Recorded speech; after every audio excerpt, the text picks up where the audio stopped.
Thank you, Senators, for hosting us today and letting us share our experiences with you. My name's Ben Landry. I'm Lainey Landry's proud father.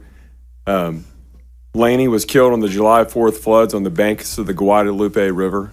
Lainey left behind her loving mother, Natalie, me, her father, her brothers, Daniel and Luke, grandparents, teachers, coaches, family, and many, many friends. Lainey was the caboose of our family. She was our third child, and she was the sweet, loving daughter that Natalie and myself wanted so badly. She made our family whole, but more importantly, she softened out the edges of myself and my boys. She made me the man, the husband, and the father I am today. She truly changed our lives and made us better people.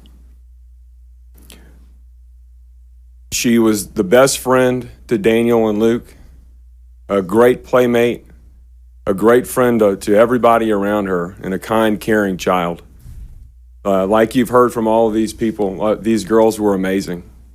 And they brought the best out of people around them. And they truly lifted people up to be better. The loss of Lainey has devastated our community and left a hole in our family. While we're full of grief and sadness, we are comforted that she's in heaven with Jesus and that she will lift us up and that she'll lift all of our community up. And so we'll be able to find peace and happiness again. Lainey and the other 26 girls that died at Camp Mystic that night have given our families the strength and focus to fight for these changes. It's clear that the status quo did not work, and important safety standards must be imposed in the camping industry, just as they are in schools, daycares, and industrial, commercial, and manufacturing sites. No emergency plans and no evacuation training is not acceptable.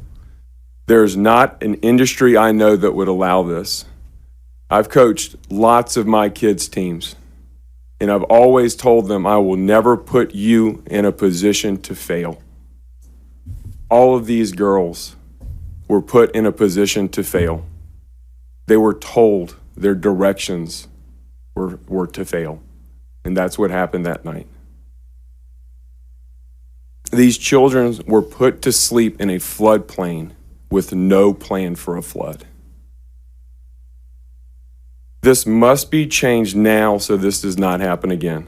This is an event that was preventable and was caused by years of neglect, ego, and complacency.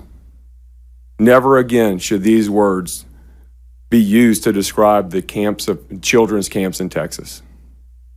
Our families are welded together in this awful event. We are not here to ask that you take our grief away.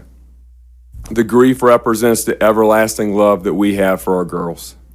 We are asking that you pass this legislation to give us the comfort and hope that this does not happen to another family. They did not, so they don't have to deal with and live through this grief and pain. I want to thank you all for having us today and working to pass this legislation. And I want to give a special thanks to the Texas communities and communities all across the country that have supported us and prayed for us. In particular, I want to thank the St. Michael's and St. Teresa church and school communities in Houston, the SBMSA and Post Oak families, and all the close families and friends that have loved and cared for us.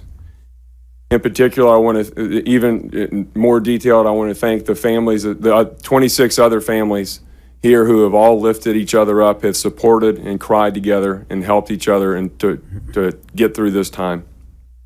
Like our daughters, your kindness will not be forgotten. Senators, we ask you to pass this bill to make sure that this doesn't happen again. And we also ask for your commitment to make sure that the full resources of the state of Texas are committed to finding Seal Stewart and to bring her home to her family.